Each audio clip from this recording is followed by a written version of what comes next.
मंडळी, सध्याचा काळ एवढा विचित्र झाला, माणूस थोड्या थोड्या गोष्टीचं टेन्शन घेत असतो आणि या टेन्शनमुळे माणसाला संध्याकाळी झोप लागत नाही.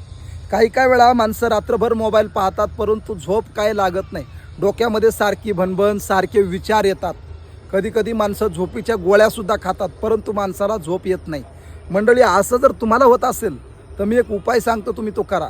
तुम्हाला 100% शांत झोप लागेल आणि तुमचा विचार करण्याची जी वाईट विचार करण्याची प्रवृत्ती आहे ती कमी होऊन जाईल.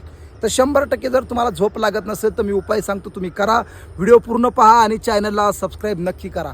मंडळी, तुम्हाला सगळ्यांना माहिती आहे बघा, तुरटी सगळ्यांना माहिती आहे.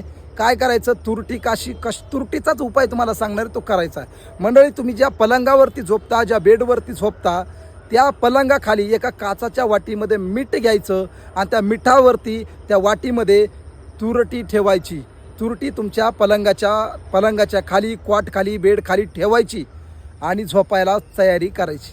मंडळी, या तुरटीचा फायदा एवढा होईल की तुमच्या घरातली जी निगेटिव्ह ऊर्जा आहे, तुमच्या बेडच्या आजूबाजूला जी निगेटिव्ह ऊर्जा प्रवेश करते ती प्रवेश करणार नाही. तुम्हाला शांत झोप लागणार. हा तुरटीचा फायदा आहे. म्हणून 100% मंडळी, तुम्हाला जर काही ताणतणाव असेल, चिडचिड होत असेल आणि झोप लागत नसेल तर 100% तुरटीचा आणि मिठाचा उपाय करून पहा. तुम्हाला नक्की फायदा होईल. रामकृष्ण हरी.